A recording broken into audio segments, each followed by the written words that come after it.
Mbote Nabino Bandeko Balandi ya chef d'état-major FM Bisika Nyonso Bokozua Libaku Malamu ya Kolanda Biso sur 102 MHz. Na Elobeli ezali votre humble serviteur le Tchakou de la diaspora, le chef d'état-major général villageois ya solo Muntua Muma Bulungu Chisebaka Chitekechi na Shaba Chitomu Chinu Songe Yambeli babeta kaliko fite bisika ba congolais ya solo oyo toboyi trahison au sein ya armée na biso tozali toloba marton composé. Rédaction esimbami na mwana mboka Berchel Ndebo. Mise en onde esimbami na mwana mboka Set Tosha.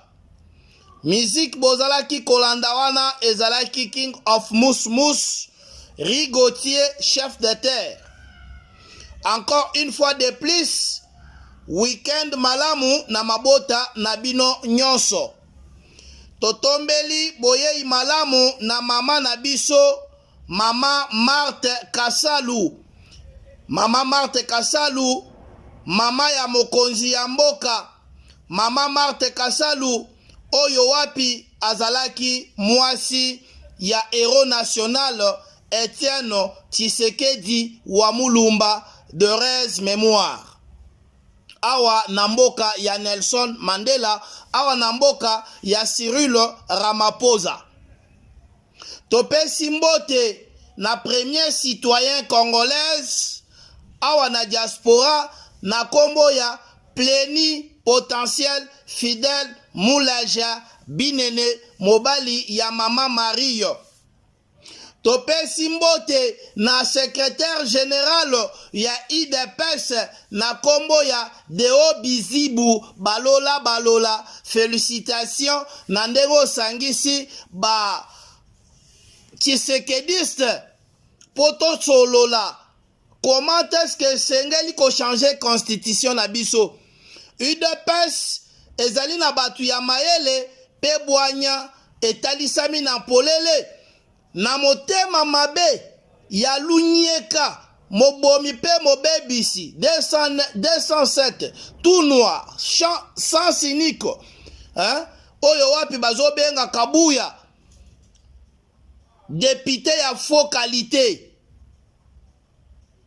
abomaki parti et aujourd'hui Mwana mboka Deo Bizibu a prouvé le contraire. À la kisie de quoi aza capable pour na réorganisation ya parti o ya munene parti au pouvoir. Ezalaki moi briefing ezali sujet na biso ya mkolo ya lelo te. Lelo tozali kolobela bandeko liwa ya général Peter Shiremwani. Peter Shiremwami autaki kokufo depuis jeudi passé na ba attaque ya territoire oboyebi ya Saka na este kuna badongolo misu bazali kolala pongite bazali ko multiplier toujours ba effort pour que Goma ekweya Kisangani ekwea. Merci na autorité morale mpe mokonzi ya mboka Félix Tshilombo Tshisekedi na musala makasi pe ya pasi oyo azali na kati ya kosala pour que kimia ya solo eyingela na Est ya République démocratique du Congo. Peter Shiremwami akufi nini? Le général Peter Shiremwani bandeko balandi ayoki ke non sake bakangi ayoki ke territoire songolo mpakala bakangi kungungu tout ça kuna na est alobi moi-même je vais me rendre sur les lieux natala ndenge nini ba rebelle wana ya M23 babotoli biso territoire bandeko l'air akiti moi discussion muketo mona ba vidéo na ba militaire misusu militaire moko parmi ba vidéo wana azoye bisaye esengela ki tomata likolo na avion lokola biso toza sur le terrain te makam tozo communiquer bino ezali ba source na biso oyo ezali na champ de bataille oyo bazali ko communiquer biso. Alors liwa ya Peter Shiremwami ezali liwa moko esengeli mokonzi ya mboka Félix Tshisekedi Tshilombo afongola misu esengeli mokonzi ya mboka azala prida makasi parce que ezali lokola batu oyo babomi Général Peter Shiremwami bazali kaka batu oyo bazalaki zinga na ye. Général Peter Shiremwami akufi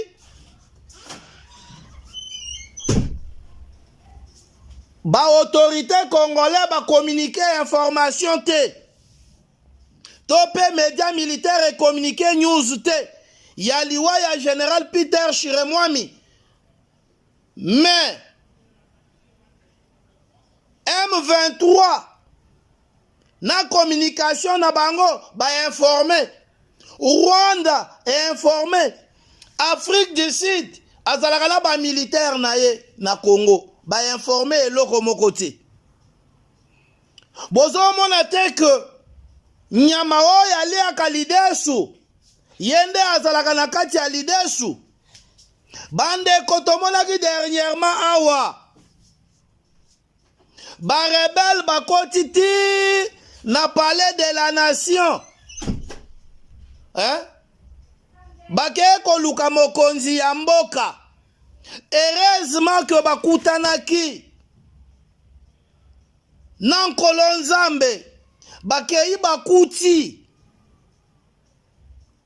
Simon Kimbangu bakuti bakoko na biso batourmente bango babandi koganga Zaïre na ndenge baye ba abattre bango.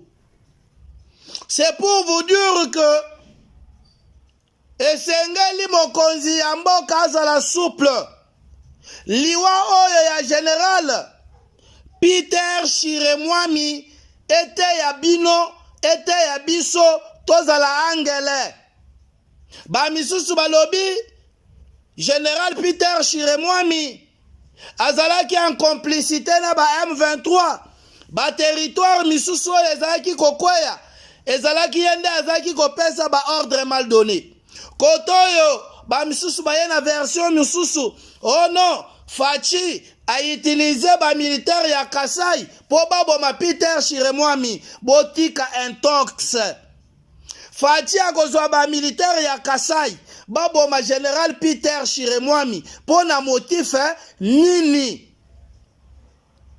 ba enquête ezali en cours bandeko tokopesa bino suite ndenge ezali que son âme repose en paix biso toyebi pasi ya bitumba ndenge ezalaka nayebi pasi ya lisasi na nzoto Général Peter Shiremwami akufi lokola Mamadou Ndala Général Peter Shiremwami akufi lokola président tchadien oya utaki kotika biso il n'y a pas si longtemps akweyaki na champ de bataille tozo senga kaka na bakonzi basala manso pola kosilisa infiltration oyo ezali au sein ya armée na biso tozali infiltré na ndenge moko boye bozali na idée te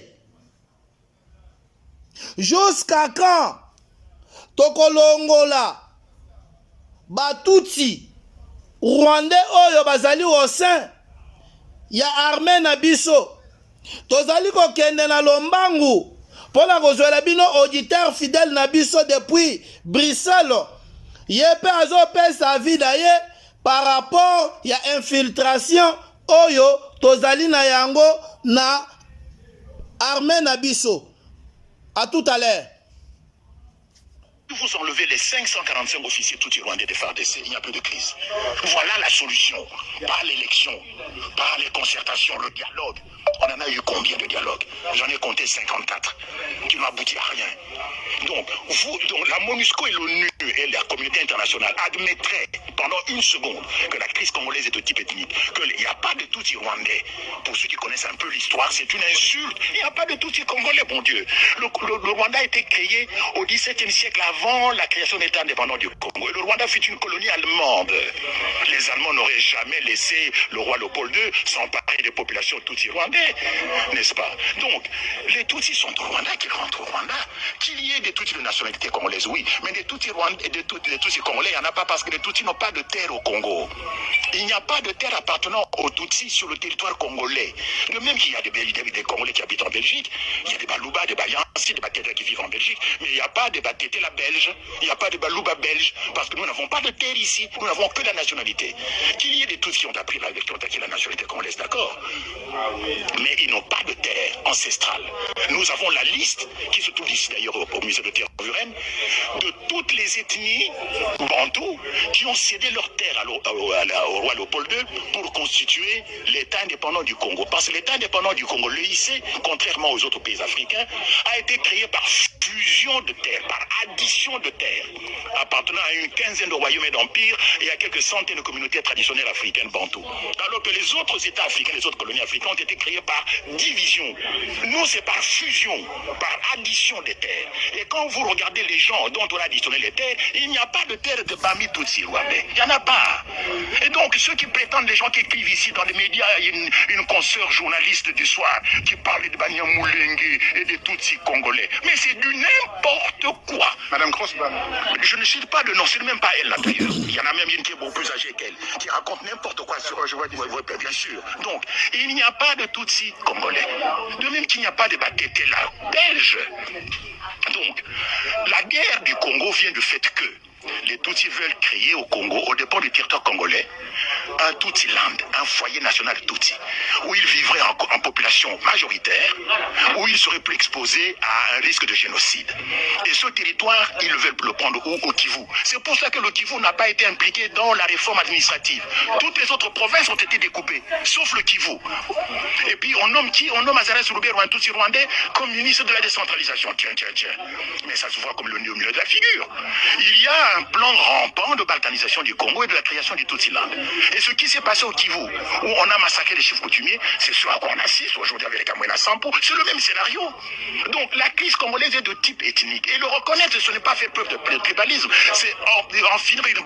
Merci beaucoup bandeko balandi binomoko bolandi bo miyokeli pe binomoko eloko tozali kosenga na mokonzi ya mboka esengeli asala keba voire même na entourage na ye infiltration ezali voire même na cabinet ya mokonzi ya mboka Christian Malanga nani oyo afongolelaki ye porte po akoma tina palais de la nation aujourd'hui. Général Peter Shiremwami akufi atiki biso liwana ye ezali koyeba na malamu te ezali teke ba rebelle ya M23 nde bato babomi ye d'après source na biso esengeli tofongola misu tosala keba en bon entendeur salut. Ezalaki le Tchakou de la diaspora, le chef d'état-major général villageois à Solo Moutomouma Boulouti Sabara Chitegeti, na Chabat Chitomuchinu. Restez toujours branchés sur 102. À tout à l'heure. Bye.